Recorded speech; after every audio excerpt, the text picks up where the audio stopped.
All right, welcome to the live training. It's about 15 minutes before we're going to get started. This is just a quick startup to warm you up to today's member-only live training. My name is Gideon Shalwick, if you didn't know that, and I am very excited to be sharing with you the second lesson in this series of advanced training for the Veeroll platform and helping you get really good results with video advertising on YouTube. So there's still quite a few minutes left before we're going to get started. I'd just like to get the stream rolling right at the beginning. If you're watching this not live, I normally try and have some sort of a menu bar on this side over here, and that you can just click on to go to the various parts of the video. Of course, if you're watching this live now, that menu structure won't be there, but certainly it will be. I'll put that in afterwards for the replay. So if you've just joined, very much welcome. We'll get started very soon, and in the meantime, please feel free to say hi in the chat room below this video. You can leave your question or comments down below, and looking forward to interacting with you soon. I was going to hit the back in a sec screen to make sure that everything is set up correctly, and then I'll get back and we can have a bit more of a chat before we get started on the hour. All right, I'll talk to you soon.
Hi there and welcome. If you've just joined the official Veeroll member-only live training session, my name is Gideon Shalwick, and welcome if you've just joined. Today's going to be another riveting and exciting presentation for you to help you get results with your video advertising on YouTube. I'm absolutely pumped. I've spent a lot of time in preparing for today's presentation, and I'm really excited to sort of look at the bigger picture, because I've been working behind the scenes putting together the overall course and also thinking about how all of this is working together for me to write the book that you'll be getting access to as well on getting success with video advertising. And I'm really excited to see how it's coming together. It's a really nice close-knit system that will help you get results. And I'll be sharing with you the second part of it today. It's a little bit different to what I thought it's going to be when I sent out the first email for this, but trust me, it's better. I've made quite a few improvements since I sent that original email to announce today's live event. So if you've just joined, very much welcome. We haven't quite started yet. It's still another 10 minutes to go. In the meantime, if you want to say hi in the comments area below, I'd love to hear from you. Hey, Justin's just said hi. There's a few others who've just joined. It's still 10 minutes to go. Normally, we seem to get people joining in a little bit later. But there's still 10 minutes to go if you want to have a bit of a chat in the Q&A, in the chat room down below. you can do so. If you are listening already, I will be covering some very cool stuff today, including a bit of I guess the first real big step for helping you get organized for your video ads. It's a very critical step, and it's actually something that I see a lot of people don't do. It's very obvious when you look at their ads, and so I'd like to help you with that today, to help you get all that right. Because you get this first part right, it has this flow and effect for helping you get results later on. So I'm just gonna get back to my waiting screen to make sure that everything is all set up. It's still about 9 minutes to go before we get started, and I'll be back real soon. Talk to you soon.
Hi there, and welcome if you've just joined.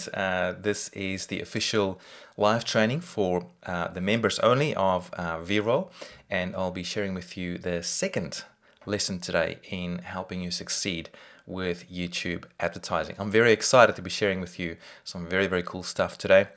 There's still about 3 minutes to go before we officially get started. In the meantime, I'm going to share with you a really cool little trick that I use before I do any kind of live presentation or whenever I really need my mind to be sharp. It's a little ritual that I go through, and it involves three of these, three little balls that I juggle with, and these are amazing for it just does something when you have something using your hand-eye coordination to help make your brain a little bit more clear, to think a bit more clear, and a little bit more alert. So I'm going to see if I can do this live. Don't laugh if I fail, but you know, I just do a bit of juggling. There's not a ton of space here, and well, you're welcome to give me a standing ovation if you want to.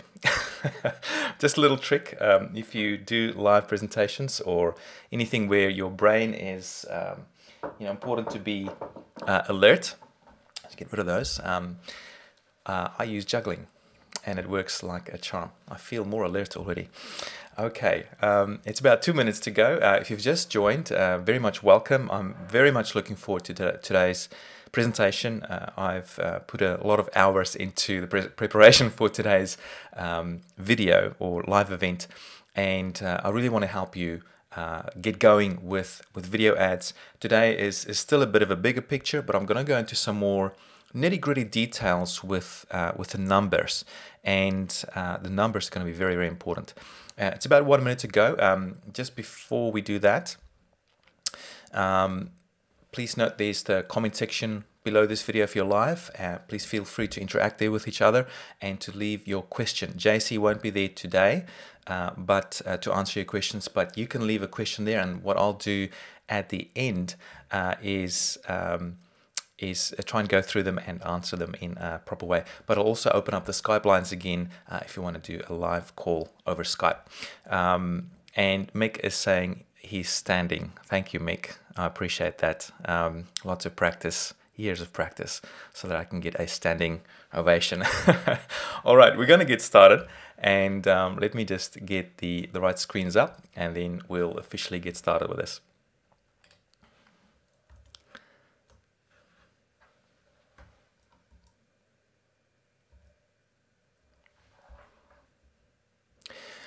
All right, welcome to the second live training for the Veeroll members only, for helping you succeed with YouTube video ads.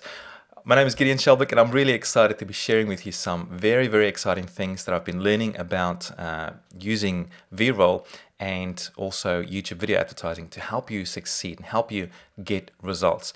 Today's presentation is a little bit wider still. It's looking at laying the foundation for helping you create video ads that work really well. Before we get started, I just want to get into a few important things for you if you're live on this, but also if you're watching this as a replay, very important. So let me just quickly go through this so that we can get started immediately or very quickly. All right, so first of all, a couple of things. If the connection drops, once again, don't worry, it normally comes back. It's just because of my connection here in Australia. Sometimes it does drop. Don't stress about it. It will come back. And there will be a replay as well, so don't worry about it if you need to leave at some point. If you have a slow connection, make sure you look at the video player down the bottom on the right below. There's a little cog there you can click on to change the quality of the video, and that might work a little bit better for you if you reduce the quality if you've got a slow connection. All right. I've also got a new template that I'd like to show you. I'm very excited about this one. This is one that I've actually been wanting to use for quite some time, and I'm really liking how it's turning out. And this one will probably be, it might go live either this week or next week sometime, depending on how quickly we can get everything together. So those other templates that I talked about last week as well, they're almost ready to go live for you to start using. But let me show you this new template that we've been working on. It's designed to help you get more subscribers for your YouTube channel. So this is for using YouTube video ads to drive traffic to your YouTube channel and get more subscriptions there. So have a look at it, and I'd love to know what you think about it. As always, we're very open to your suggestions as members of Veeroll. So if you have suggestions, please leave it in the comments area below, or if you don't want to leave it there in an open forum, email us at support@veeroll.com, and we'll certainly get that as well. So have a look, and please let me know what you think, and if you've got any other ideas for any other templates as well. Okay, here we go.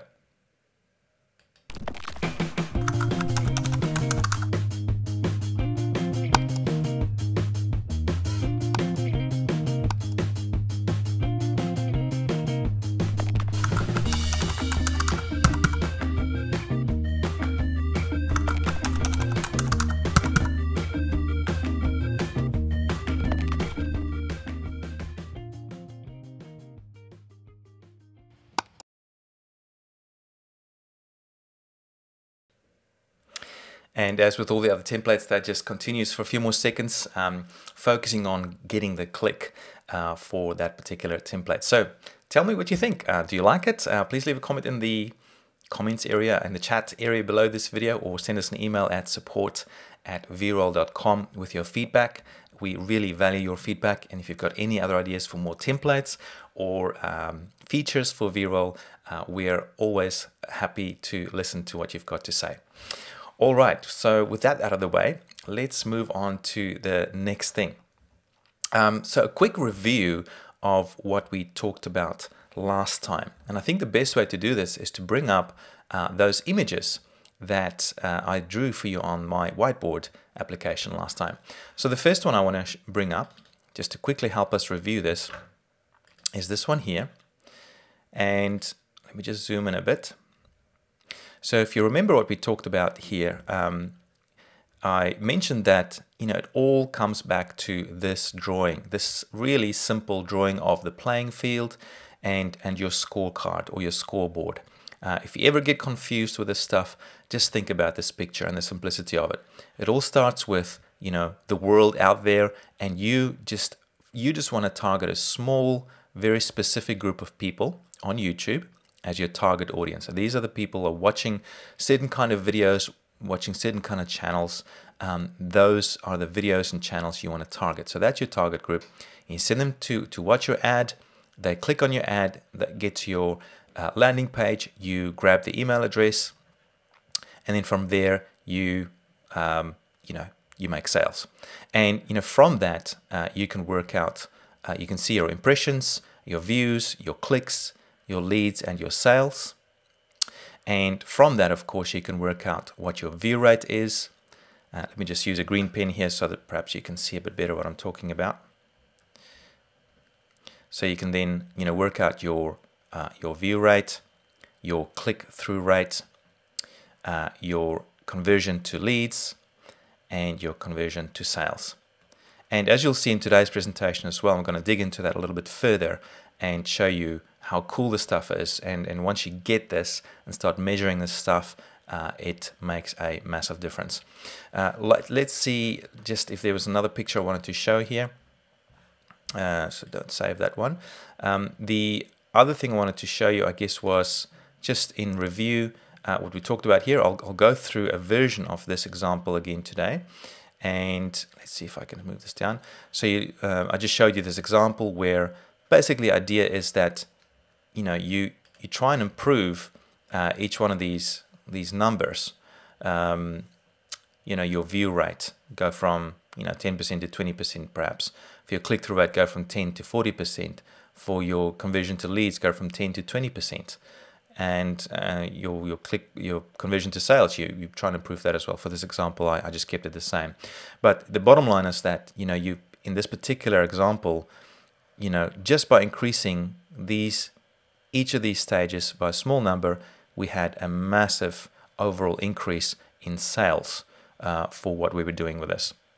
So keep that in mind as we go through today's training, and you'll start seeing the bigger picture and how all this fit together. So let's get into the rest of the day. So today I'm going to introduce 4 steps to video ad success, and today's part 1. Now I mentioned this just briefly before the official training started, but this was going to be 7 steps, but I thought, let's make this simpler. Let's make this easier and more fun. Let's make it 4 steps, and so that it's really easy for you to follow along with. And trust me, these steps make a lot more sense. So today I'll just be going into the first step, and of course there's many steps for each of these 4 steps. So today's one is only going to be looking at the first one. So the first step, let me just give you the bigger picture here. There's this thing called the plan, do, check, act cycle. You might have come across this in the quality control world. Very, very powerful stuff. And it was popularized by Edward Deming, and it's also sometimes known as the Deming cycle. Very cool stuff. And, you know, of course, Edward Deming was one of those geniuses who went over to Japan to go and help them with quality control and basically bring the manufacturing side of Japan up to speed again after World War, and totally help them totally crush it. So Edward Deming was just an absolute guru or genius when it came to this stuff. And I think it was actually someone else who came up with this plan, do, check, act cycle. But Edward Deming certainly started using it. Toyota is using it as well. And it's one of those management things you can use to really implement in your business, to help you become extremely competitive and help you really get amazing results. And you can apply this philosophy to almost anything in your business. You plan it out, you do it, you check your results, and then you act on it, or you adjust it. Another word for act is also adjust, as you'll see in a second. And so these are going to be basically the 4 different steps that I'm going to take you through for this training. So yeah, so as I said, the act, sometimes people refer to that as adjust as well. So plan, do, check, adjust. And it's a very, very powerful way of growing your business. And so I'm applying this to video ads and using Veeroll to help you get really, really results. So really good results. So the first step in this is the plan one. So today's presentation is all about just the plan, the plan stage, planning everything, getting everything set up and ready to rock, so that next you can do, and start implementing. And the bottom line with all of this is that you get this planning phase wrong, then everything else has a negative flow-on effect. You get this right, and then everything else you do after that point has a really positive flow-on effect. And you saw with that sort of the escalation model that I talked about earlier, when you just increase a small each of those areas just by a small percentage, you can have a dramatic effect. And it goes the other way as well. If your numbers reduce with each stage, it cuts the other way as well. So the most important thing is to get this planning stage right and making sure that everything is in place, so that it has this really nice positive flow-on effect further down the track. So let's look at this. So what is the real aim here? I mean, why are we doing all this stuff? You can probably guess. Well, from my point of view, especially with video ads, it is to maximize your return on investment. It's as simple as that. We want to maximize your return on investment. So in other words, for every dollar that you put into video advertising, you want to get as many dollars back as possible. So you put in $1, you get $2 back. That's pretty awesome. You put in $10,000, you get $20,000 back. That sort of thing. That's what we're after. And as soon as you have a positive return on investment, you can really scale this thing up to as big as the market will allow you to. And it's about getting to that positive return on investment as soon as possible. And I'm going to show you the system today. So it's more about, it's not just planning. I'll actually show you the actual system as well that you can use to help you get set up for down the track. So a very, very critical question that I kind of left you on with the last training is, how much can you afford to spend on your ads? You know, that really comes down to the starting point for everything, really, is how much can you afford to spend on your video advertising? So if you spend too much, you're going to have a negative return on investment. If you spend too little, perhaps you won't get as good results. You know, it's a bit of a sliding scale here, and it'll become very clear to you as I go through this in today's presentation. So it all starts with one number. You know, all of this, you know, I love making this as simple for you as possible, but really it all starts with just one number. I wonder if you can guess what it is. I won't tease you with this. I'll just jump into it. So the number that we want to look at here is your profit per sale. So in other words, how much money you're making for each sale before you spend money on advertising. Okay, so your profit per sale before spending money on advertising. So this is a very critical number. So for example, if your product sells for $100 and your cost of goods, you know, the cost to be able to produce that product or your other overhead costs or inventory or whatever else is $20, then your profit per sale in this example, before you start paying money for advertising, is $80. So 100 minus 20. So just a really, really simple example. But this is the number that you want to know. You want to know what exactly is your profit for each sale that you make, because this is going to drive everything else. You'll see in a minute what I mean. So this, in fact, will be the same amount you want to spend on your ads for each sale. So if you know what that number is, if you know how much profit you're making for each sale, that gives you an indication of how much you can spend to get that sale, you know, on advertising. And of course, the bigger that number is, the bigger your profit per sale is, the more money you can spend on your ads. So think about this. In terms of your competition, if your profit per sale is higher than theirs, that puts you in an incredible position, because it means you can afford to pay more for your ads than they can. So you can outbid them, you can outperform them, your profit margins are probably going to be higher as well, and your return on investment will be higher as well. So it has this flow-on effect. Okay. So it's the same amount that you want to spend on your video ads for each sale. And if this is still confusing for you, don't worry, that the whole thing will come together very, very soon. Now it's also known, you can call this also your maximum cost per sale. You know, in terms of video advertising, this is how much you want to spend, the maximum amount of money that you can spend on your advertising to be able to make the sale. So in other words, if you want to have a positive return on investment, you can't spend more on your ads than the profit you're making per sale before you spend money on your advertising, of course. So if you want to have a positive return on investment, you can't spend more on your ads than the profit you're making per sale.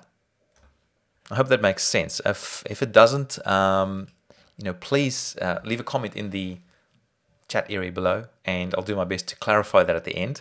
But this is important to get to understand, because this is going to drive everything else from this point onwards.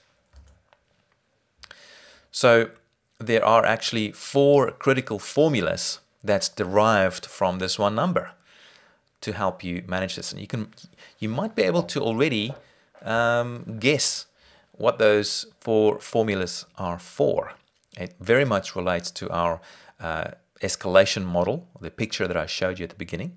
But there's a formula for calculating four very important numbers that you need to track in your business.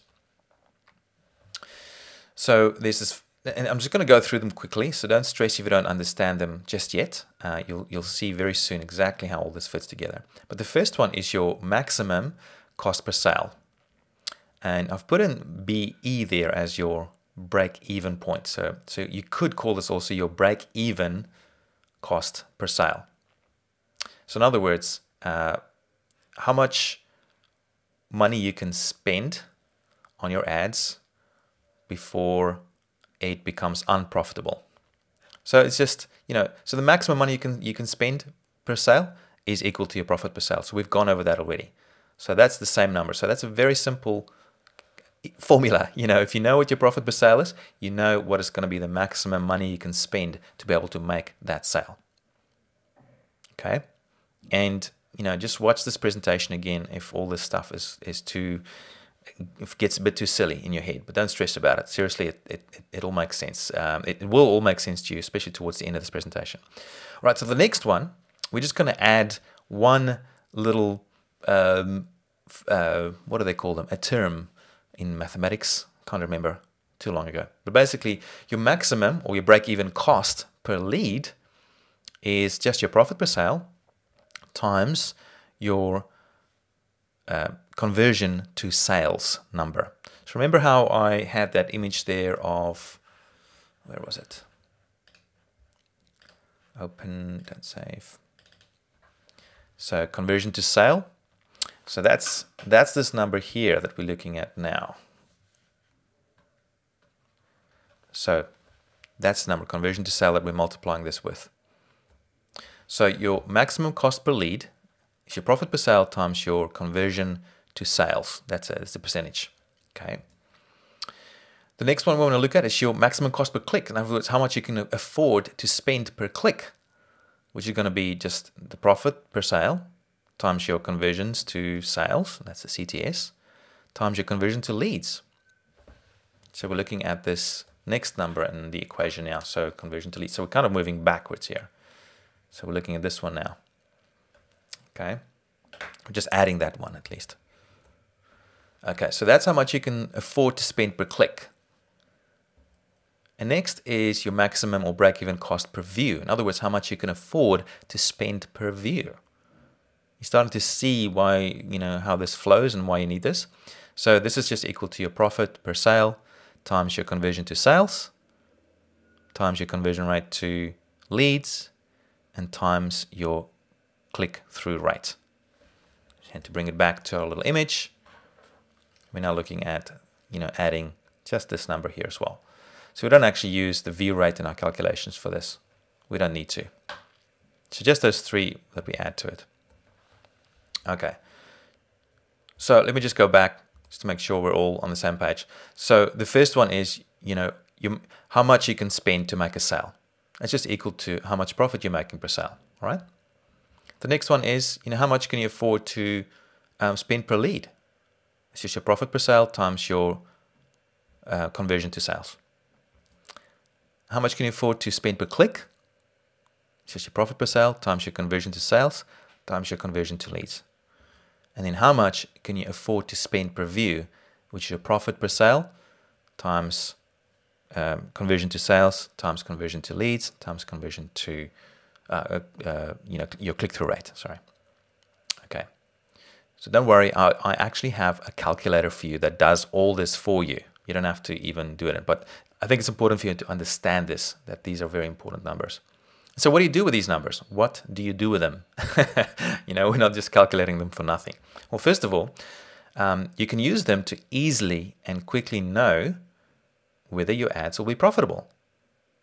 So if you, when you run your ads, if you know, if you already know beforehand how much you can afford to pay per view, then when the results start coming in, you can compare that and see already at the beginning whether your traffic is likely going to be profitable already. So you can have, it's almost like a crystal ball doing these calculations. You create a crystal ball to see whether it's going to be a positive return on investment or not, whether you're going to make money or not. So there's no point spending all this money on your ads and you don't know if it's going to be profitable or not. So this is the reason why we do this. Okay, so that's the first real use of it. Secondly, you can use to see how well your ads are actually doing. So, and this comes into one of the further stages, so plan, do, check, act. So with the third one, when you start checking stuff and adjusting stuff, these first numbers, when you set them up at the beginning, you'll start comparing it back, to your first numbers, the first numbers to your actual results. Okay, so that's very useful for that. You can see how well you're doing, instantly, right from the beginning, which is important. If you're not tracking it, you can't control it. If you're not tracking it, you can't control it. I don't know who said that. That's a well-known phrase. If you're not tracking it, you can't control it. So very much goes and applies for this as well. So let me bring this together with a little spreadsheet example now, and it'll just show you that you don't actually need to manually calculate all these things. I've created a little calculator for you, and I will actually make this spreadsheet available to you as well. Let me just see, where is it now? This one. I will make it available to you later on. Maybe I'll send you the link in the replay to this calculator, and you can use this for yourself as well. So the way it works is actually very simple. You only need to enter in a few very simple numbers, and then basically this calculator calculates everything for you. It does it, and it immediately shows you whether you're going to have a positive return on investment. So the first thing to start off with is your you can give in your campaign name. So let's just call this I don't know, test campaign. And then in these white boxes, I hope you can sort of see it the way that I can see it, but I've made the boxes white that you can actually change. You can type in your product price or your service price and your cost of sales before advertising. And then it just automatically calculates your profit per sale. So that first most important number that we talked about. I might actually make that bold. It's an important number. So it just calculates that for you. So once you know that, everything else will become simpler as well. Okay, so that's the first number, very easy to calculate. Now next is your actual results. Now for starters, you can just type in anything here, whatever you might think would be, what you think might be the results for you. So maybe you might think from 10,000 impressions, you could get 1,000 views and 100 clicks, 10 leads, and 1 sale. I mean, this is just sort of an estimate. But then as you go through this, you can adjust these to actually see what's really happening. So let's look at an example.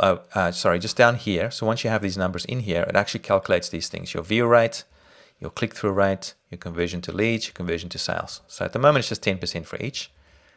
And then down here, it does your break-even calculations. So it works out your cost per sale, your cost per lead, your cost per click, and your cost per view. And then it works out your profit, your actual profit per sale, and also your return on investment.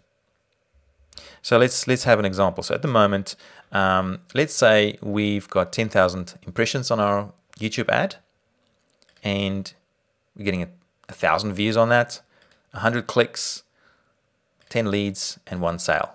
These are, say, actual results we got.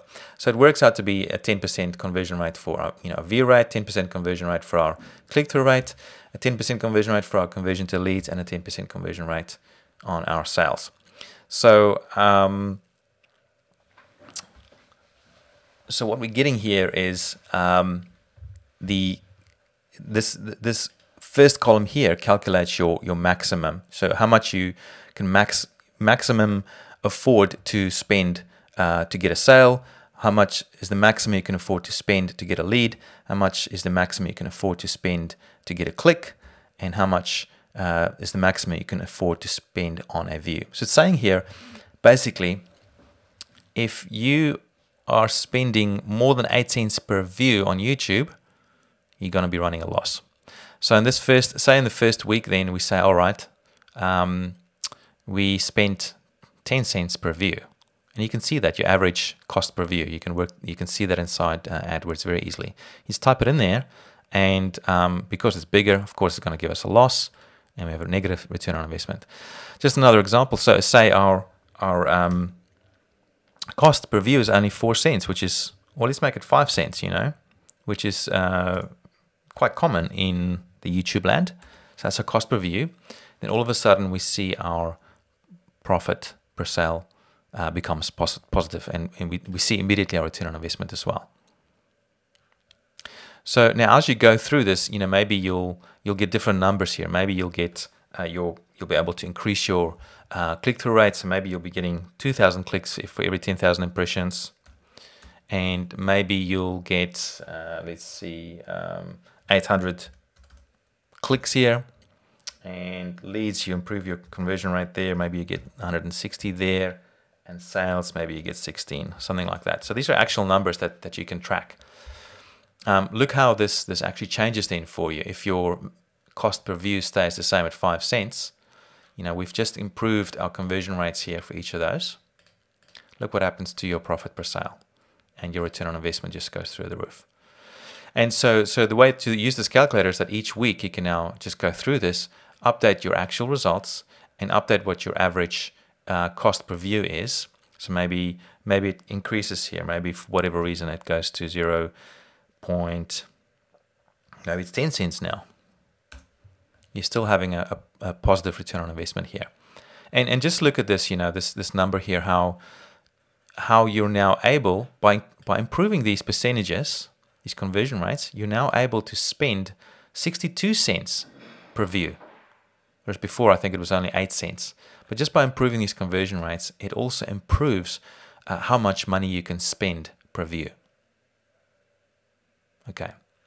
So I'm happy to go through this in more detail again, or go over it again at the end with the Q&A if this is not making sense to you. But really, in summary, as you run your ads, all you need to do is just populate this field here. Work out your profit per sale.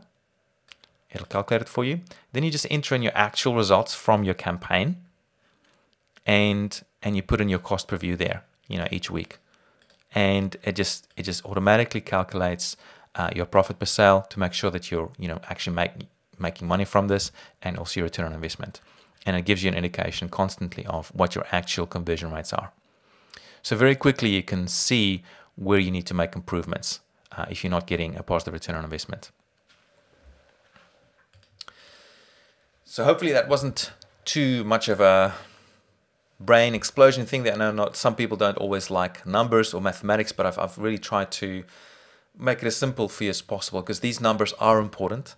They're very important to help you get results with this. I mean, sure, you can get results without looking at these numbers, but when you understand these numbers, your ability to get amazing results from this seriously it skyrockets. Let me just illustrate that with this quick example again. Say we started off with just 10% for each of these percentages, right? So let's say they're all just 10%. Now I'm just changing them. I'll have to fix this. I'll fix the spreadsheet up again later. But so each of them is 10%. So we see our cost per view there is 8 cents. Okay, now look what happens if I just change the conversion rate to the click-through rate. If I just double that, let's make it 20%. Look what happens now. Our cost per view almost doubles as well. Just by improving one number, our cost per view. So how much money we can spend on a view doubles as well, just by improving one number. Then we improve our cost per lead, say double that as well, 20%. Look at that, the number doubles again. How much you can spend per view doubles again. And then if you improve your sales rate as well, 10% is quite high, but let's say, I don't know, if you get it to 15% of your leads who buy, that increases your cost per view, how much money you can spend on a view again. Which means if you just keep on spending 5 cents per view or 10 cents per view, you're going to be making money.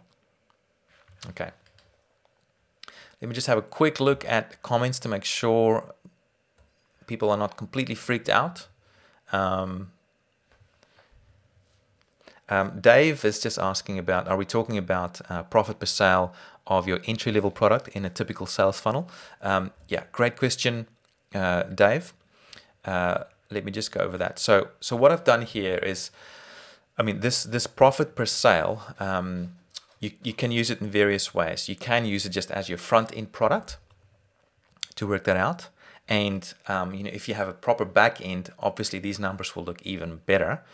Or if you do know those longer term numbers of your actual profit per customer, over the lifetime of the customer, you put that number in there because that gives you, I guess, a longer term feel for how much you can actually spend on views. So sometimes, in some business models, your front end product might not give you much money, but then with your back end sales, that can increase your overall income and profit per customer a lot more.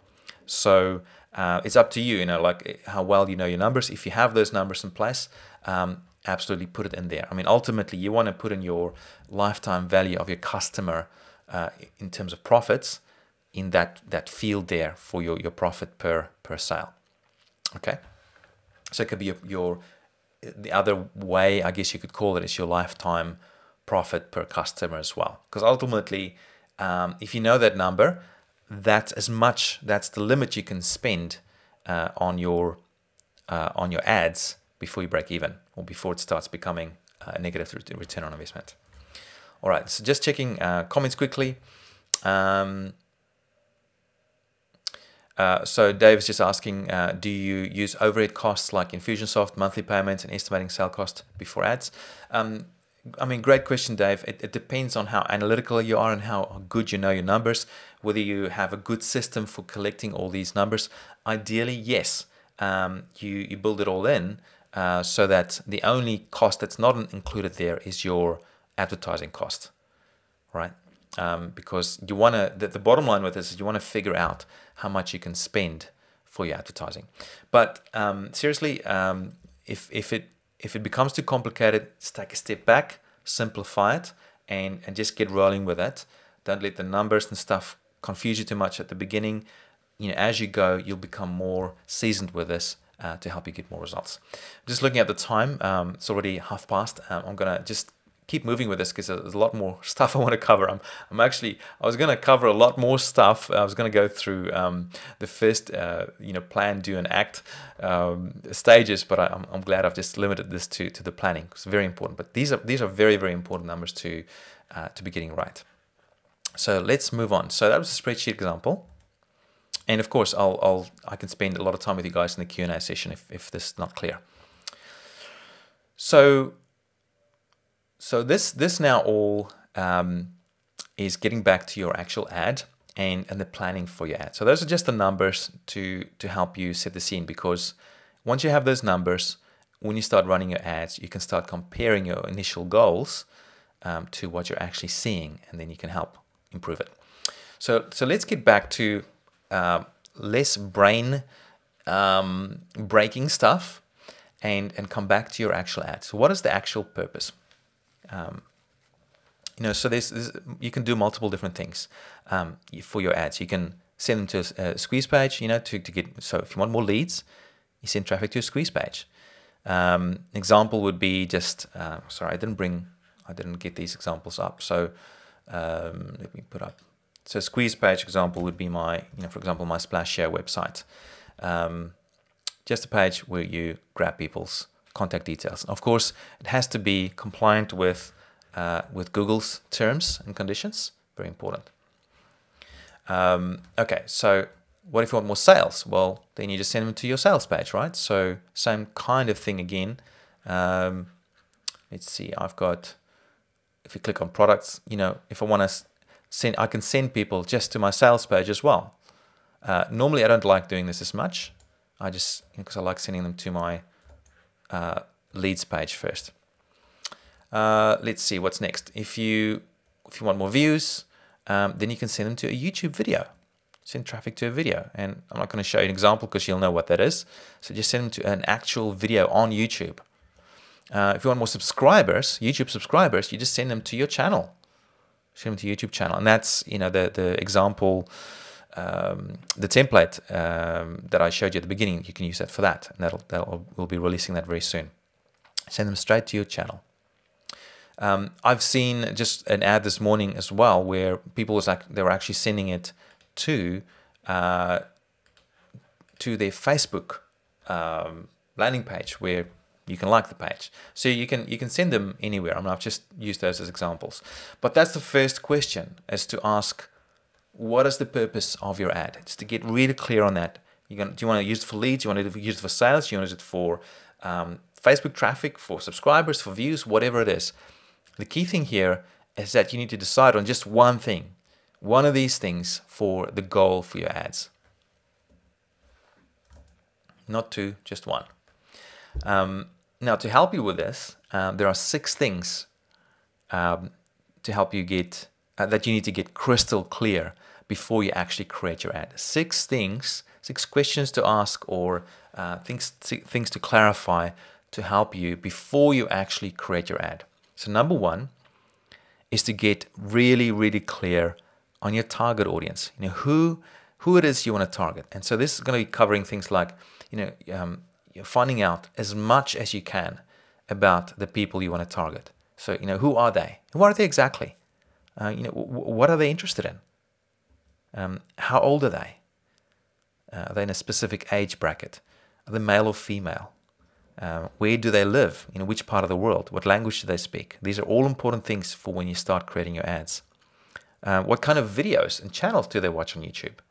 If you might not know specifically what kind of videos, like in terms of the video links and this sort of stuff, you figure that out later. But at this stage, you just want to start thinking about what kind of videos and channels they want to watch.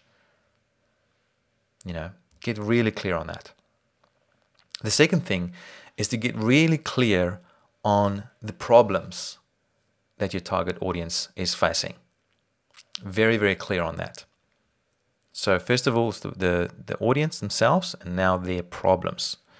Okay, so what are their major problems, needs, wants, or frustration? Get really, really clear on that. And, you're going to be taking notes on this, and perhaps I'll show an example very soon. Question to ask about this problem stuff. So what do they lie awake at night thinking about solving? What is it they wake up at night in the middle of the night and they go, holy guacamole, I don't have a solution for this. What do I do to solve this problem?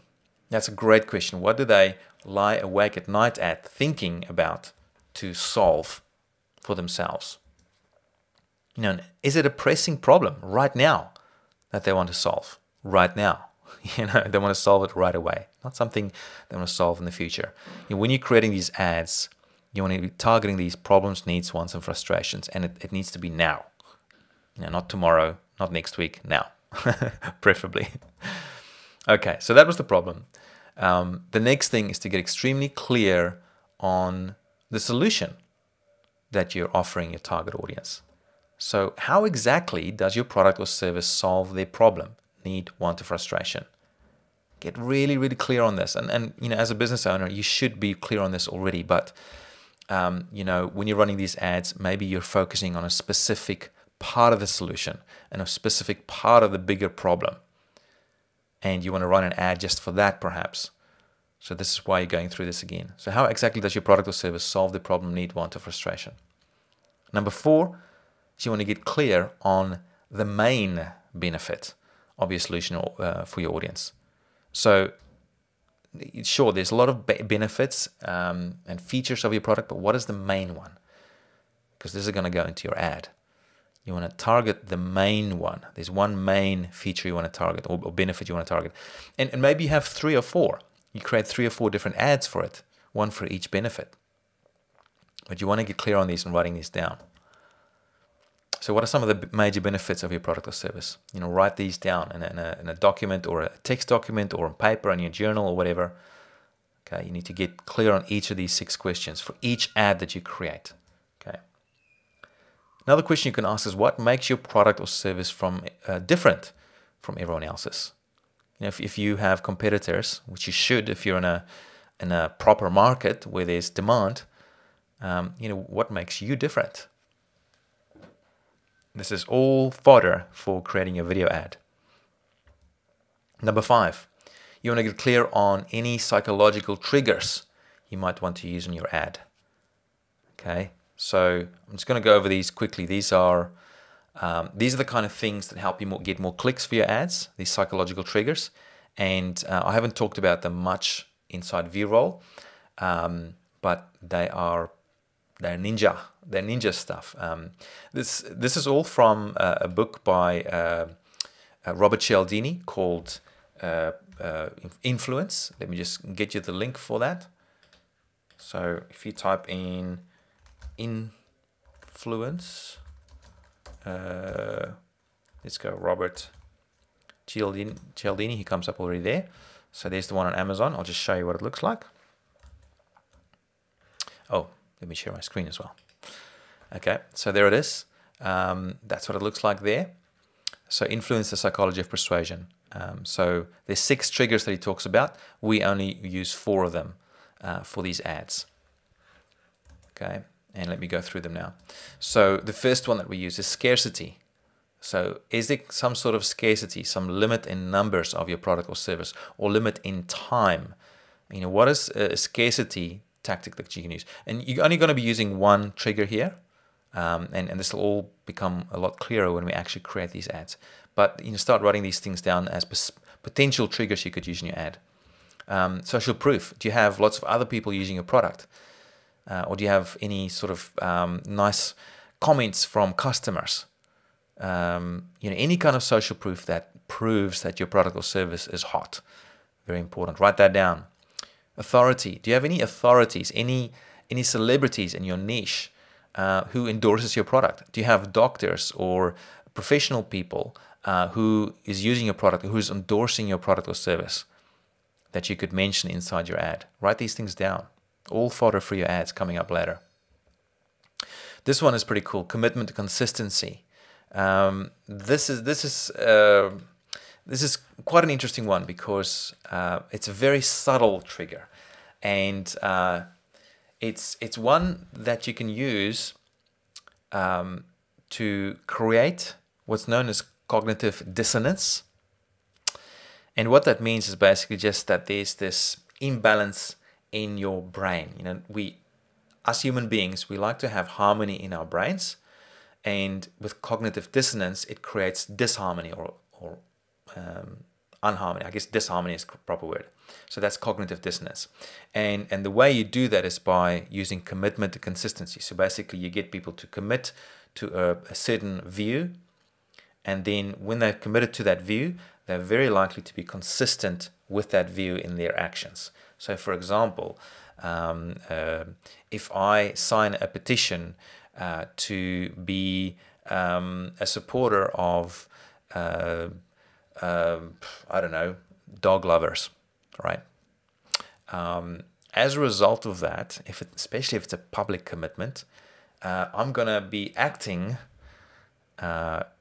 consistently with that public commitment, aren't I? Because if I don't, it creates cognitive dissonance in my brain.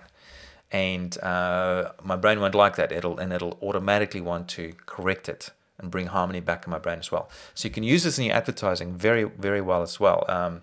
I mean, one that I used in my Splashio business for getting people to take action on the call to action was to use little puppy dogs, where we basically had a little picture of puppy dogs, where we'd say something like, only people who don't like puppy dogs, cute little puppy dogs, won't comment. So, it creates a cognitive dissonance there. It's like, hey, wait a minute, I like puppy dogs, so I better comment. If I don't comment, it means I don't like little puppy dogs. So obviously you can use this in a not so nice way, which I don't recommend. The best way that I find is to use it with a bit of humor and a little, in a very light-hearted manner, and it can work very, very well for your video ads as well. So think about that as well. Commitment and consistency. Write these thoughts down for when you.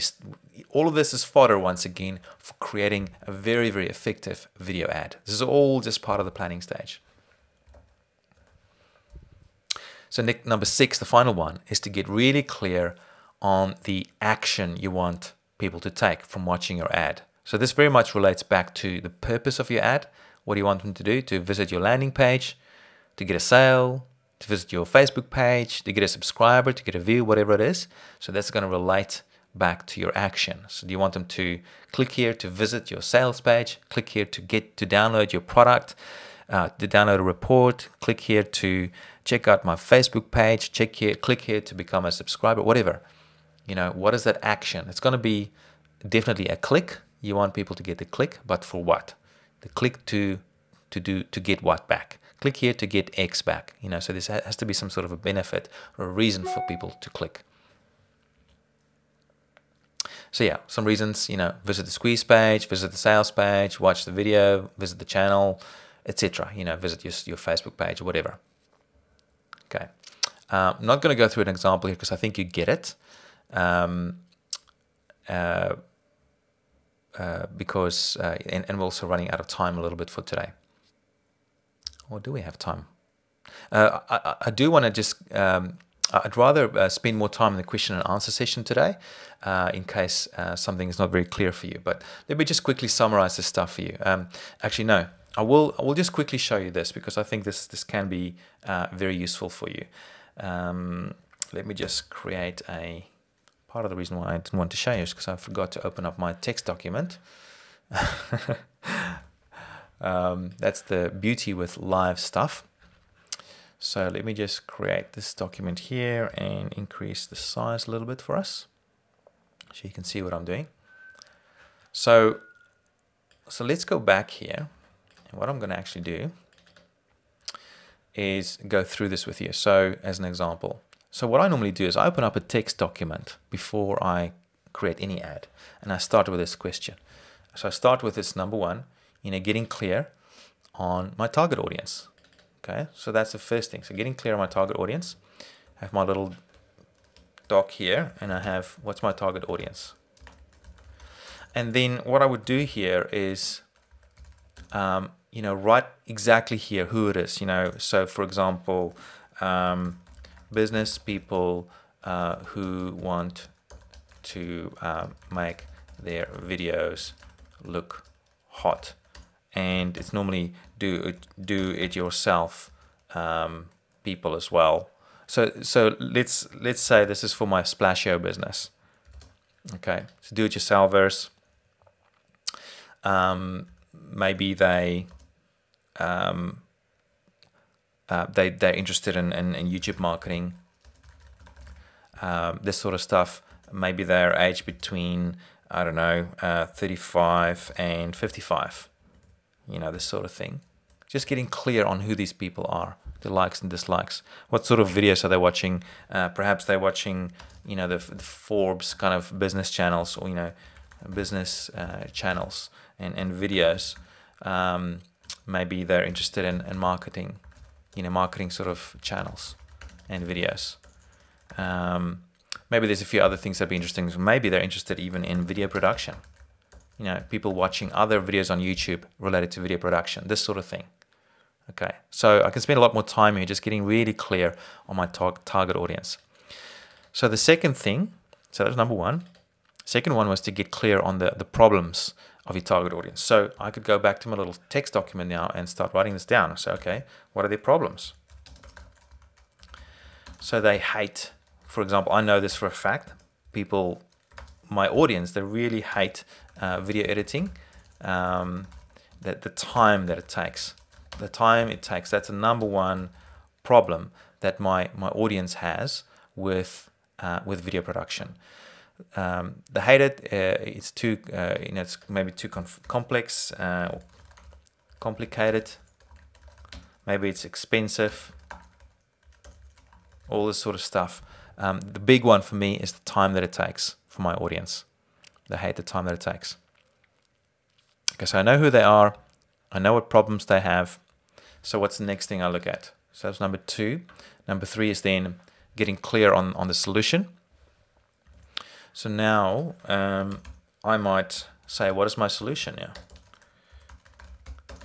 And for this stage, you don't want to really talk about the name of your product or anything like that. You want to sort of hint at the actual solution. So basically things like save time, you know, save time on video editing, or, you know, no more video editing, or you know, cut video editing time in half. This sort of thing, you know. So this is what I mean by the solution. So it's not actually your product yet; it's the actual solution that you have to this problem. So you're going to be. My solution often is like, I would say, there's no video editing required, or you can cut your video editing time in half, or by whatever, you know. So so what is your solution that you're really offering here for your audience? Get really clear on that. So that's number 3. Number 4 is to get clear on the main benefit of your solution. So here I might have, so let's go main benefit. And here I might say something like, you know, click and drag into your editor. Or I might have something like, no editing skills required. You know, what is that emotional benefit that your solution really provides? And it does relate to your actual product and your service as well, but, you know, we just want to hint at our products and services here. So very important here. So for me, for example, is, you know, no real editing, no professional video editing skills required. That's sort of a main benefit that my solution brings. So I'm just going through this quickly. Obviously, you can spend more time on this, but trust me, the more clear you get on this stuff, the easier it's going to be later for video when you create your video ad. Number 4. Okay, so number 5, get clear on the psychological triggers that you might want to use. And for me, you know, I have with Splasher business. So let's go triggers. The one that I normally use for this is, you know, we've already had like 55,000 people have already tried it. You know, that's like a ton of social proof there that I can use in my ad. Sometimes I might have a limited time special, so offer ends this Friday. Whatever the thing is that the ad is that I'm running. So you wanna think about your trigger that you want to use here. Or, you know, I might have something like recommended by YouTube. Not that I have that, or, you know, recommended by world's top video marketers. Something like that. So these triggers are very important. So remember there's 4 to choose from. You know, scarcity, social proof, authority, and commitment, consistency. You can use any of those 4. So that's number 5. And then number 6 is to get clear on the action. So what action do you want people to take? In action. And so I just basically want people to say, click here to download your report. So I want people to visit my squeeze page where they can download the report. You know, so if I once again show you my landing page often for Splasher, it's this one here. So I send people straight here. And the action I want them to take is to come and visit this page to download the report. Okay. So that's just like a really, really quick example for getting ready for the next stage when we, you know, the do stage, when we actually create the video ad. And there's various ways of creating it. You can, you know, use a template. You can use your own video, whatever it is. There's a lot of different ways of doing this. So let's quickly just summarize. That was a quick example for you. In summary, let's make sure I've got everything set up. So in summary, you know, what you should end up with after this planning stage are basically 2 one-pagers, or two documents, I guess. One is this document here that we did at the beginning, your break-even analysis, and that's the first one. So basically, this will set your goals for what you want to achieve for your ads. And the second document you'll end up with is just a text document with some notes on each of these things: your target audience, your problem, the problems they have, the solution you're providing, the main benefit of your solution, the trigger you want to use, and the actual action you want them to take. So just little notes. It's not your actual ad yet. These are just all the notes to help you get ready for creating your video ad. So you end up with knowing exactly how much you can spend on your ads to give you a positive return on investment. So that's from that little spreadsheet. And you'll know exactly where you'll be sending your traffic: a lead page, a squeeze page, sales page, normal landing page, Facebook page, subscribers, views, video view, a video on YouTube, whatever. So you'll know exactly where you'll be sending that traffic. And you'll have all the information ready that you need for creating a very compelling video ad. So I go through this process every single time to help me create these ads. You'll also have all the information needed for selecting the perfect target placements on YouTube. If you've gone through this, you'll know exactly where people are going to be hanging out so that you can target those video placements and channel placements on YouTube. So what's up next? The next thing I'll be covering is the do stage. And this is where I'm going to show you how to create your actual video ad, and how to use this information that we've just gone through and put together to actually create the video ad. And I'm going to show you how to correctly set up all your targeting placements inside Veeroll. There's a few little tricks that I'll show you, and to help you get even better results. And then also how to set up and run your ads for best results. So some cool settings inside the AdWords platform, just making sure once again that you've got all those correctly set up for getting it ready for the next stage. So we are now ready for a question and answer session. This was, I guess, some people might call this a bit more of a dry session, but trust me, it is very important to get this right. You get the planning stage right, you get these numbers right, your goals right. It sets you up for tremendous success later on down the track. So the next session will be, I guess, a little bit more practical, because we're actually going to use this information we covered today to help you create the ad, to help you create a very compelling ad. And trust me, I've looked at some of the ads that have been submitted. There's been we've had a lot of ads being submitted in the last 2 weeks. Last time I checked, I think we had about 50,000 views generated for these ads. And some of these ads, I'm thinking, wow, they really need some work. So that's why I really wanted to go through this and help you create ads that work really well. Because ultimately, if your ad is not good, it doesn't matter how good our templates are. If the thinking behind your ad is not great, then the performance of it won't be great either. So the better your ad, the better your click-through rate is going to be as well. And the more leads you're going to get, the more sales you're going to make. So your ad is just so important. So I'm going to flick over to some question and answers now. If you want to ask a question for me live on Skype, my Skype handle or ID is Ask Gideon. And you'll be able to ask me a question live on Skype. I'm just going to have a quick look at the comments area, and actually, just as a note for if you're calling in with Skype, if you can just pause your video, the live video stream, when I call you on Skype, and make sure you're using earphones for the call, so there's no feedback. So just pause your video as soon as I call you, and make sure you're using earphones so we can have a nice chat. All right, so I'm going to have a quick look at the comments, and then I'll start doing the question and answer session.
All right, so if you've got any questions for me on Skype, please call in. The Skype handle is just Ask Gideon.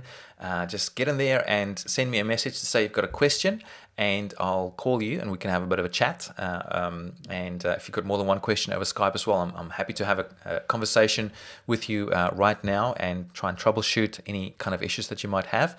Now is your opportunity to have a chat.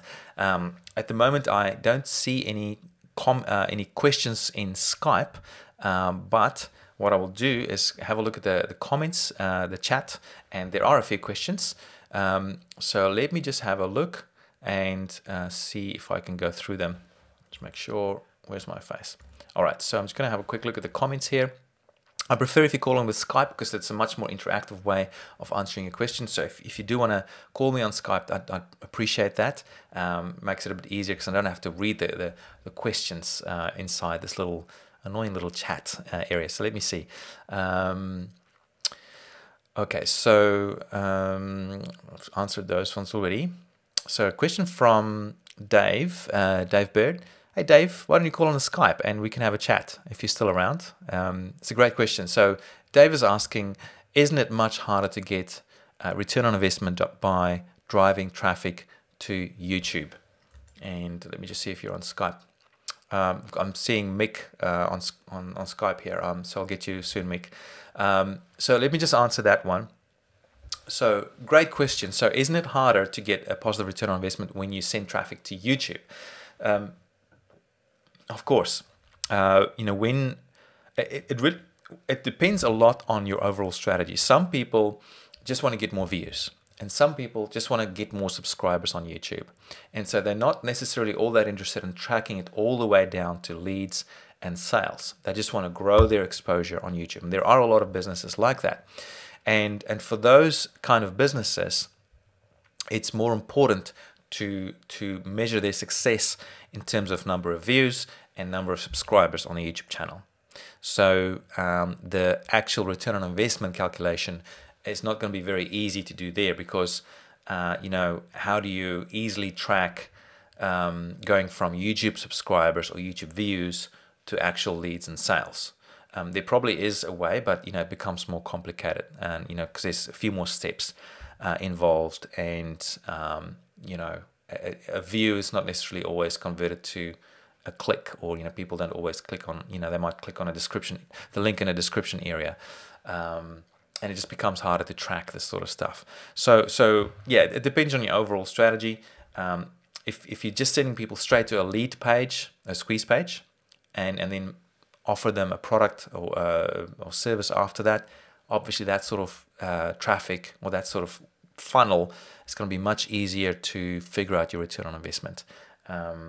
But yeah, we've been playing around with it, just sending traffic to our subscriber pages, our channel pages on YouTube, and the main thing there is just to increase subscribers. So if you can quantify how much a YouTube subscriber is worth to you, that'll be very cool. It probably depends on the industry that you're in. But I do know that, it's a long-term play. If you have more subscribers and more views and there's more interaction on YouTube, overall, it increases your exposure. And then overall, it helps you increase your branding. And as a result of that, more leads, more sales as well. But those become a lot harder to track. Okay. So I got a great question from Dave. I'm just hopping over to Skype here. So a question from Mick. All right, so Mick, I'm going to give you a call. See if you're there. Let me just get my earphones in. And you can ask me live.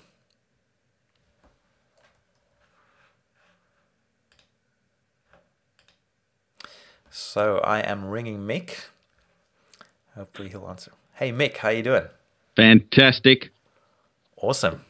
I was going to have a quick drink while you ask me a question. Well, the question that, I just wanted to find out whether that question was okay first, whether it was in the scope of this training about the impressions and what have you. Let me have a quick look. As long as it's not an illegal kind of question, Mick. Nothing illegal. No, I'm happy to answer any question, even if it's not quite related to today's training. So why don't you just I think I've just had a quick look. It looks pretty fine. So just go ahead and ask it so that everyone else can hear it as well. No, that's okay. I've just had the nod from my team of lawyers, and they said this is okay to ask. Okay. Yeah, I know you've helped me out with this question before.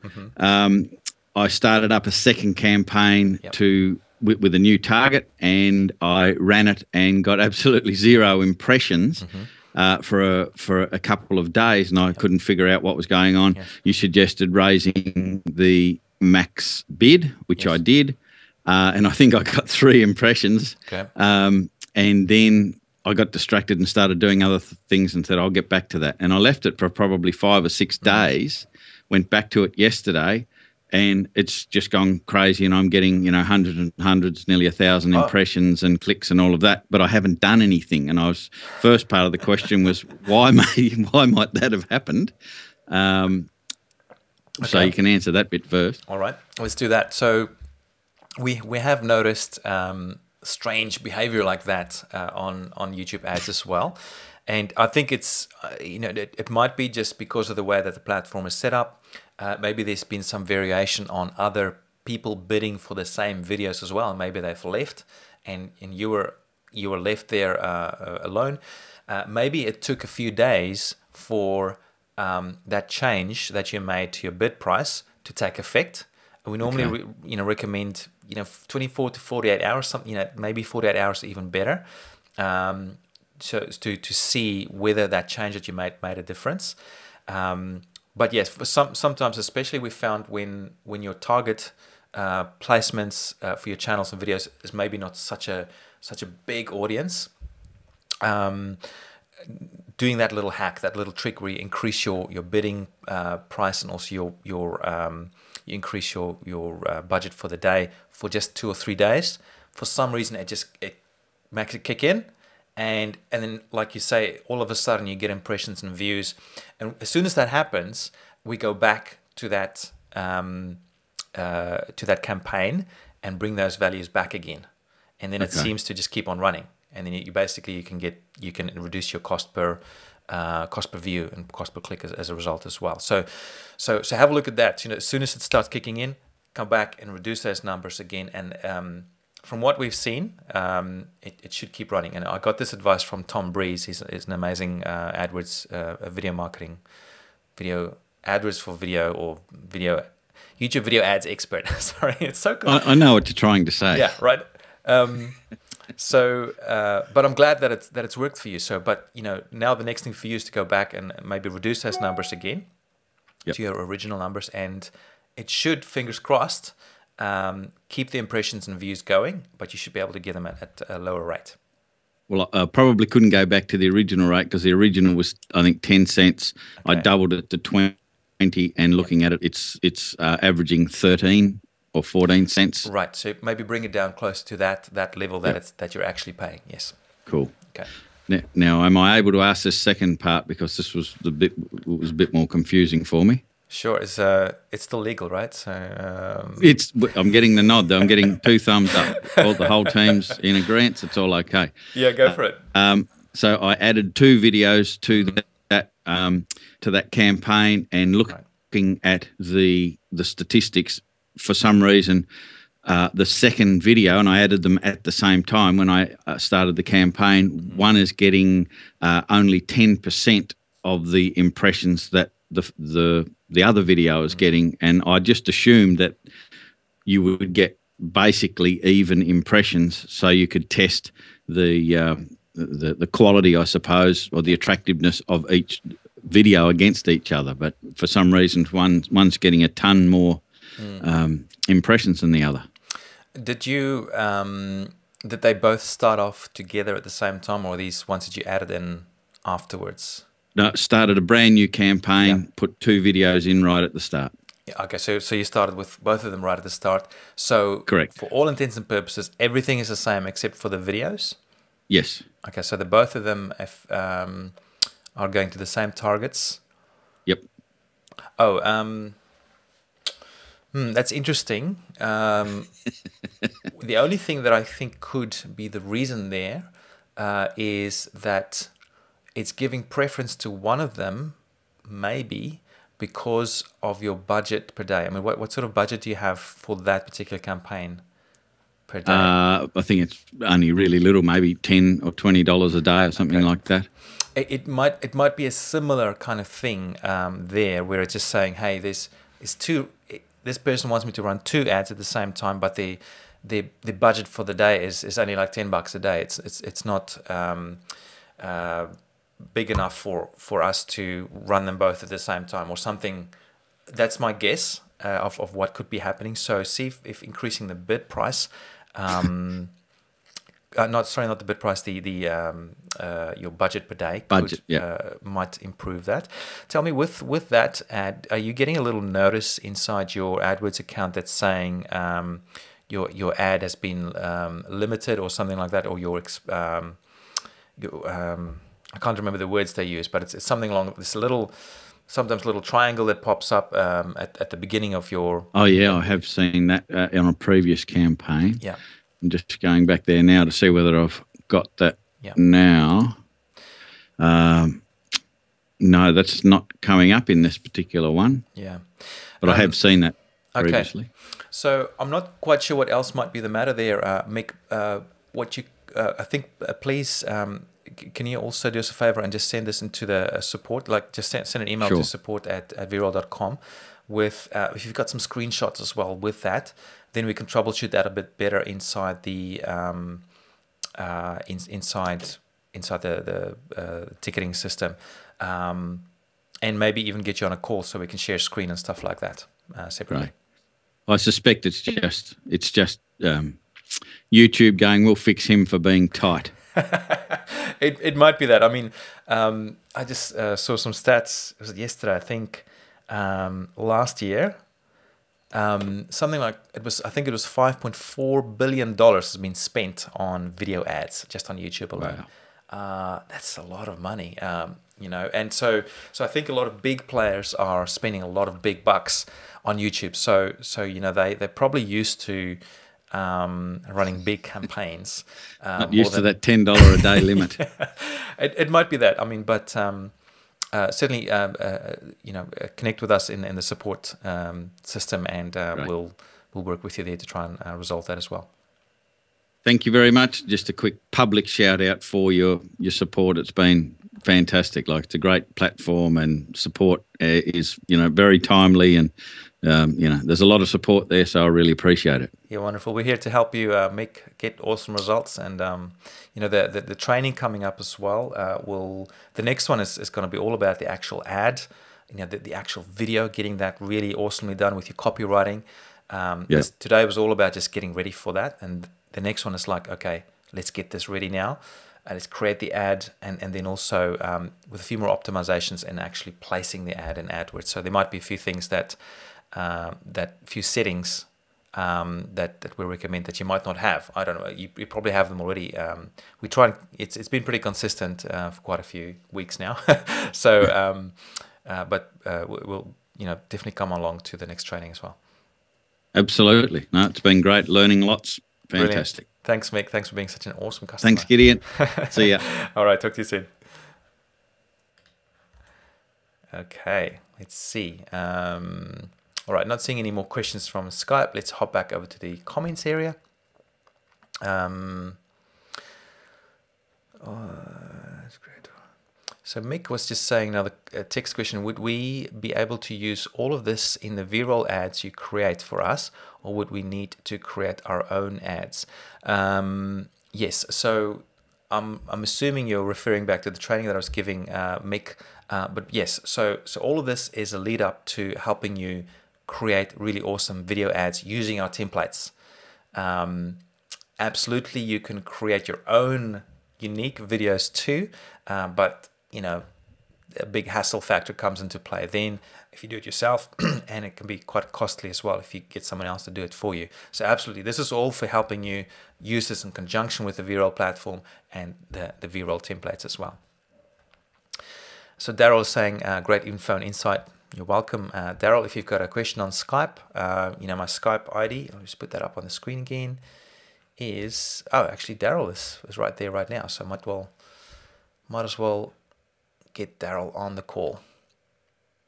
All right. I think I've had a chat to Daryl previously. Hey, Daryl, how you Hello, doing?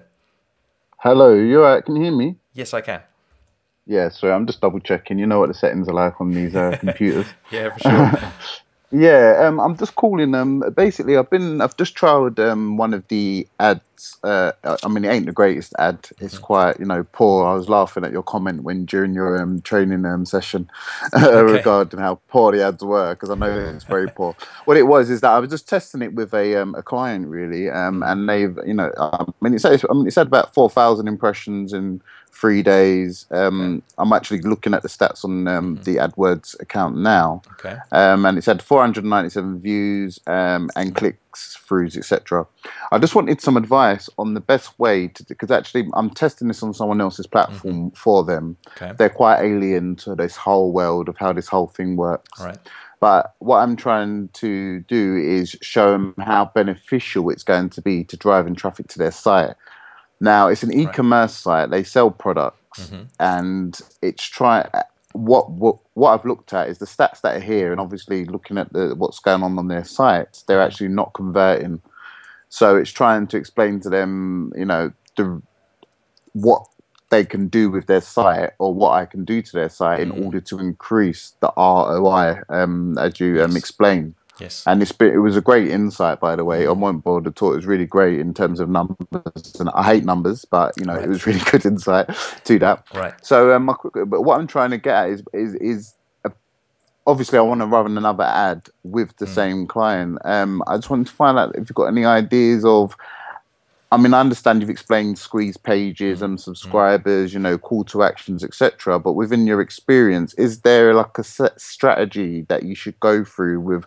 Because customers don't buy straight away; they tend to, learn about the brand or that Yes. kind of thing. Yes. So it's more engaging or capture, and then they'll come back to you after they understand Right. what you're about. Right. Or then you might have customers because those videos are quite targeted to a specific niche. I mean, this is Right. for like hair products and stuff, but Right. so it's quite a target customer. But Mm. then that customer may not buy straight away. I just wanted to know if you've Right. got any advice about the best way to.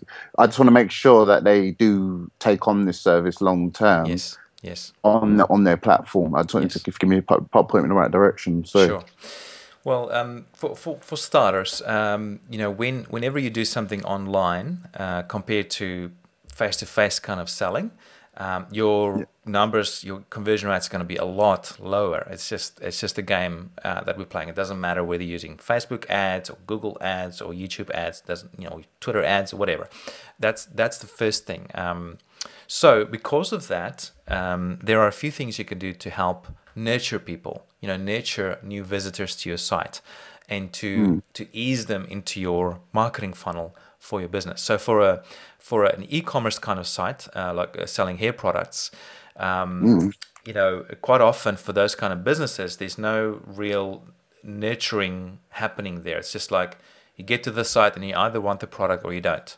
And if you want the product, you buy something. If you don't, you go somewhere else. And it's then up to that business to spend more money on the awareness, being everywhere all the same time. So it's in the top of people's minds. So this is sort of the branding approach. And so that whenever I think about getting a hair product, I go back to this website because they've done the work in terms of branding to be top of mind there. So whenever I think about this product or problem that I have, I go to their business. So that's sort of the branding way, and a lot of money can get spent on that. The biggest issue with the pure branding approach is that there's this saying that goes around that in the branding management areas where they say something like 50% of my advertising is working, but I'm just not sure which 50%. Yeah. They can tell there's some sort of an increase in sales whenever they do a branding exercise, but they're not quite sure whether that money that they spend on those branding exercises actually directly brought in more sales. And over a long period of time, yes, I mean, obviously, the more visible you are, the more chance you have of making sales. But it's not getting tracked quite often. So when you start thinking more of a direct response approach, where you start tracking absolutely everything, you can start saying, hey, this visitor here, he came to this page, and then he bought this product, or I had 100 people click on my ad, or 100 people view my ad, 50 of them clicked on it, and then 10% of those opted in for our newsletter, and then 10% of those ended up buying a product. And you track everything throughout, the clicks, the signups, the sales, absolutely everything. And then from that, you can always, you work it back. You say, okay, well, I had from 100 views, one person actually buy a product. So, this is the whole point. You can then calculate what is the value of each lead, each click, each view, just like I did with the calculator. So it comes down to, I guess, a bigger business philosophy, and there are these two extremes. There's the branding extreme, where they don't do any tracking. It's all about being visible and being top of mind, being in positioning of this sort of thing, like Coca-Cola and the big budgets to spend, basically. Yeah, they got a lot of money. Yeah. So if you have a lot of money, yes, you can do that. Then there's the other full extreme, which is just complete direct response marketing, and there's also stuff in between. And then with what I've been trying to do over the last few years is to try and bring those two things together and combine them, where I still have a really nice branding kind of thing happening, but then also measure the results. So with I wonder, would you be okay to show your site to everyone else as well, or is that confidential? It's confidential at the moment. Okay. At the moment, I can, because it's just still in, I'm still in the beginning phases with those, so okay. I would make it confidential just for now. Everything you're saying, spot on. I've got my background is I was in fashion retail for 10 years, actually, so I understand there's certain processes, certain experiences that customers need to go through. What I was trying to work out is, because I'm new to the whole Google AdWords, how much, when you actually look at this as a successful campaign, I've got 4,000 impressions. Yeah. Then there's so many views and whatever. You kind of explained it in your chart at the beginning of your session. Yes. But I was trying to work. What would you class as something that would actually be successful? And okay, well, it's given me. I've got all these impressions now. I can start to see now. This is starting to move somewhere, because you said, you may not get a direct spend back from that person viewing the site, but what are you getting if you track it? So you're kind of tracking it, but then you need to work. When would you reckon in the break-even point? I'm not saying the money value, but in terms of benefit or value to the business. Yeah, if you can track everything, that makes it really easy, because then you can say to the business, all right, what is your you can, with them, you can work out what is the profit that they make per sale or per customer. What's a really cool calculation is the lifetime value. If they know the lifetime value of each of their customers in general, the average lifetime value, that gives you that's a really amazing number, because then basically that's the number that's the amount you can spend for each sale that you make, for each new customer that you drive into the business. That's ultimately what it comes down to. So even though for a smaller campaign you might not make that many sales, over the long term, if you've worked out your customer value and the numbers make sense, you can keep going and you can keep scaling that up. If it's difficult to track those numbers, then it becomes more difficult to sell the idea as well to your client, because then it's if a lot of money just goes into video ads and they don't see money coming back as a direct result, they're gonna wonder what's happening. What's going on? They're just wasting their money. Yeah, so the better you can track that stuff, the easier it's also going to be to convince any future or your current and future clients that. I have installed Google Analytics onto their site, so it can track that. Does Google AdWords and the video ads automatically populate into Google Analytics, or do you actually have to physically put it in there? You know, that's one of the pain points with AdWords and Facebook, all sorts of advertising, is being able to track everything successfully. It's a bit of an art and a science together, and sometimes what you see on analytics is not always consistent with what you see on AdWords, and sometimes they update them at different times as well. So which just makes it annoying. But what I normally like to do is, if you go longer periods that you do your analysis on, so say over a week or over a month period, and you sort of you look at that and look at the averages, then you know your numbers will probably make more sense as well. So instead of just going by day, you know, do it over say a month period. With YouTube ads, what Tom Breeze was telling me as well is that he normally puts people on a 3-month trial, his clients, and basically when he sells the idea to them, he says, look, I need you to be committed to me with over 3 months to help you get this working, help me to fine tune it for you, but also to help you collect all the right data to show them that it's going to be working for them. Okay, that's quite a good advice there, actually, just to actually, you know, kind of get them in the mindset of, okay, well, it's a new system within your business. You know, let's work together here, get the information, then you've got something to track it against to see how successful it is going. Yeah, that's right. And it is important to do it over more of a longer period of time like that, because you know that in the beginning there's a lot of kerfuffling around, you know, and part of that kerfuffling is making sure you're targeting the right videos and channels. You know, that's the first thing, because you know what we normally do is we try and spread out a big blanket of targets. Like we get like as many videos as we can and a ton of channels just to get it going for the first week or even for the first month, and then we just see what happens. I mean, you try and figure out what happens as quickly as possible. You know, within the first few days, you can start seeing which videos are not performing and which channels are not performing, and you just pause those.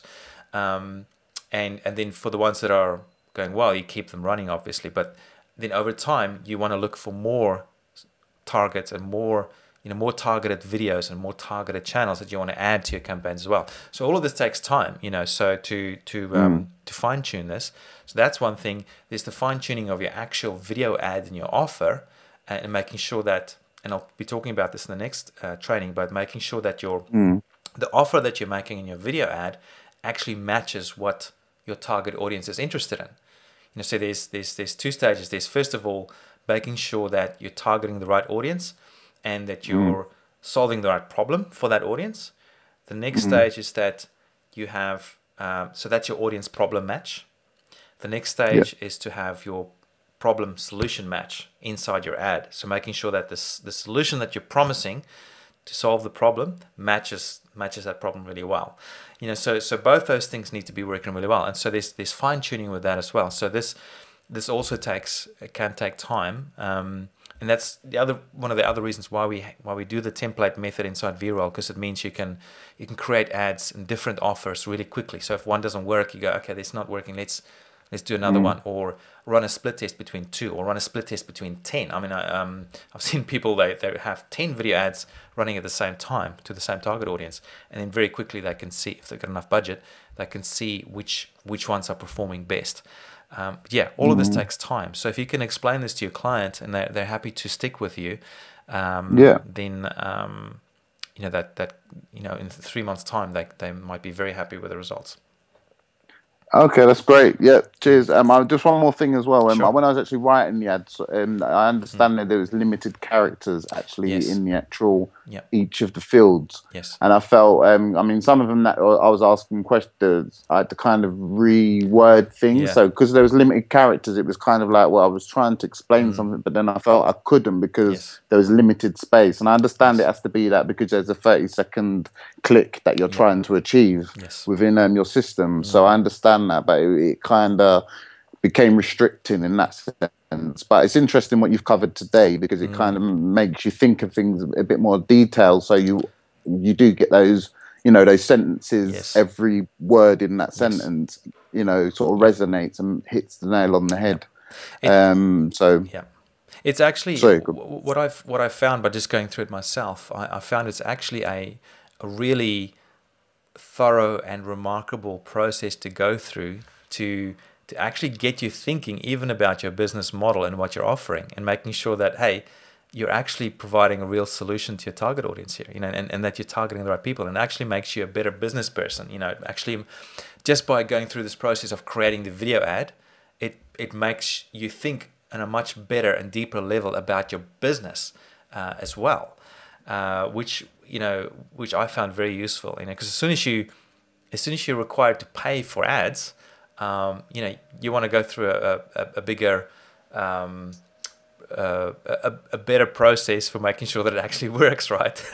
You don't want to just no, definitely, yeah. So after these training sessions, there's probably going to be, well, there's the do one, the check one, and the adjust one or act one. So there's at least 3. There's maybe 4 more sessions like this, and then I can focus on writing the book. But in between now and then, I'll start the book already. So probably in the next 2 months, I'd say it'll be ready. Hopefully, fingers crossed.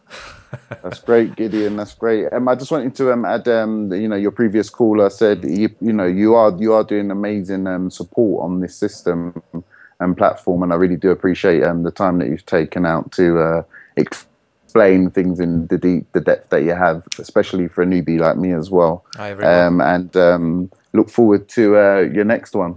It was interesting. I'm going to check out that book as well. Was it Robert? What was the guy's name again? Robert Cialdini. So let me get you that link up on here. Oh, actually, you probably can't see it, but for everyone else, the Robert Cialdini one. Where did it go? Oh, it's down here.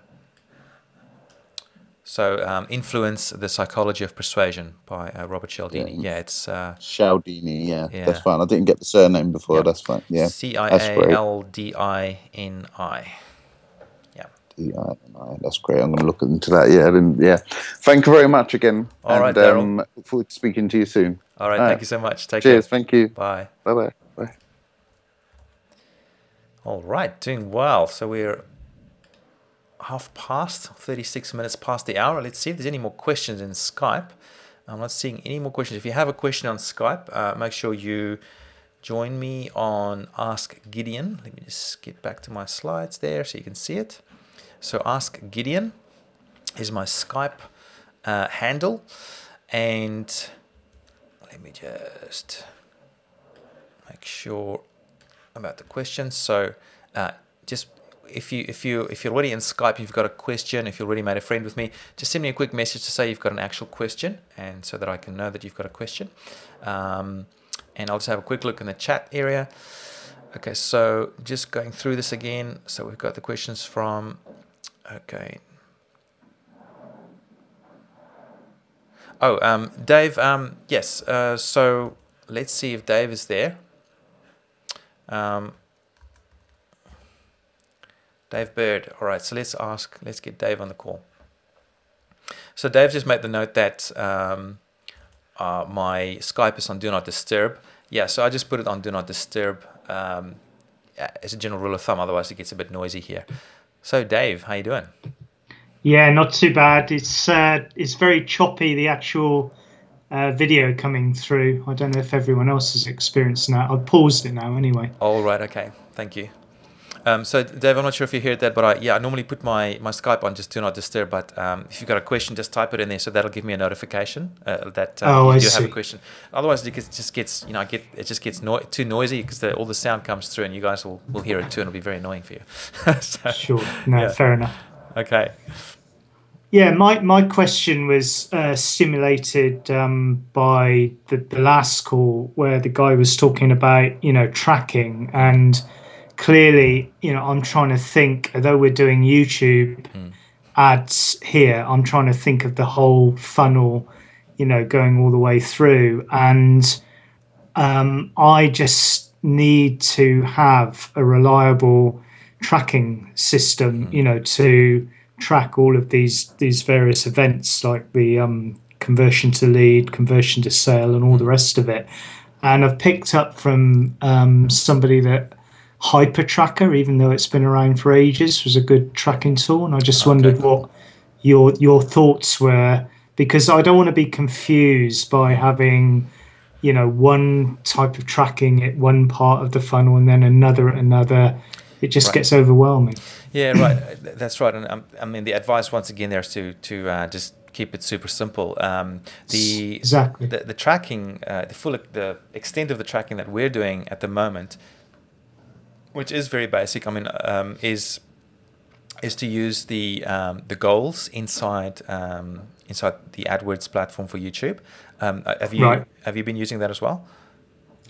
At the moment, as I said before, I'm working with Tom, and he's doing a lot of it for me. Okay. And at the moment, I think it's happy news. I think his wife's just given birth, so we're not probably exclusive news there, but we're not. I need to get in touch with him and find out what we're doing. So okay, because with that, you can track everything inside your AdWords platform for YouTube. So you can see how many impressions you're getting, how many views you're getting, how many clicks you're getting, and then if you set up your goals for as soon as someone lands on your thank you page if you're building a leads, for example, as soon as they get to your thank you page, that sends a signal as a conversion.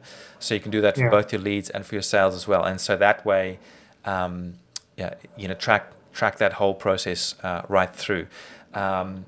Unfortunately, the AdWords interface is like, I don't know who creates that, because they seem so out of touch with what people actually want, and so that's why I have my own little spreadsheets and things for keeping track of things, and the conversion rates and this sort of stuff. But yeah, I mean, it would be so cool if YouTube and Google actually had that sort of ability inside AdWords to just say, these are the things I want to track, and show me these numbers, and just make it really nice and simple.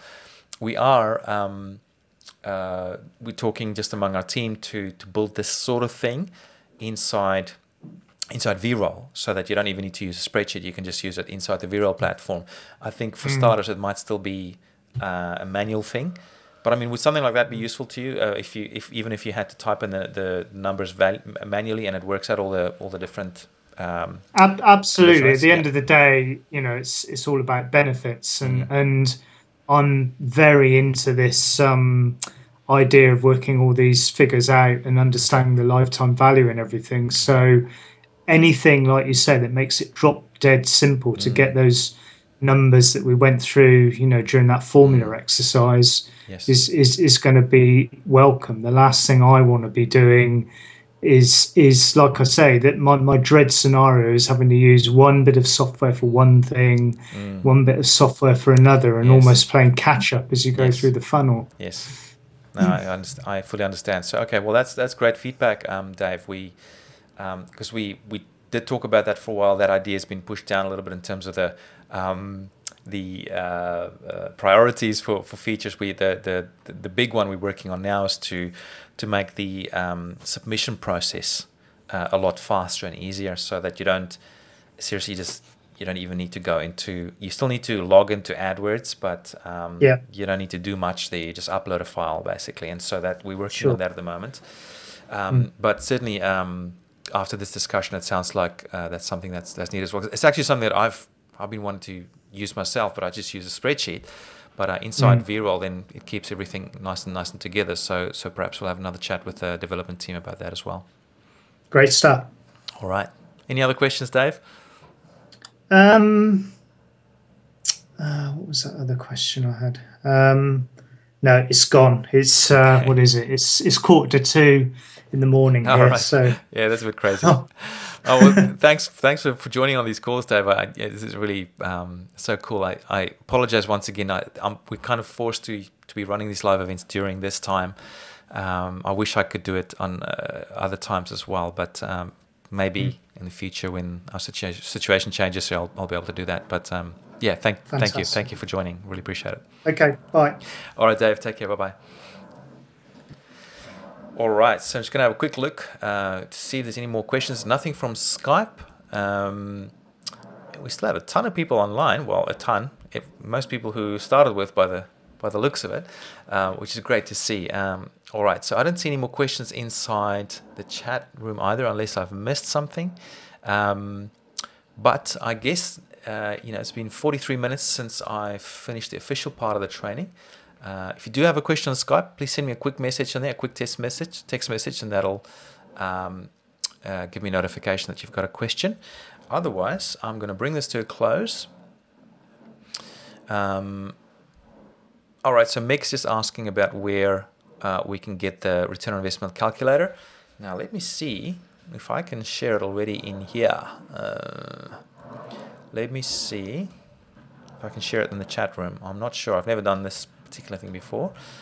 If I click on share here, will this link to share only accessible by collaborators? And now, can I make this public? So I'm not sure about this one, Mick. I have to figure this out afterwards, how I can make this public. Let's just see if I can quickly see.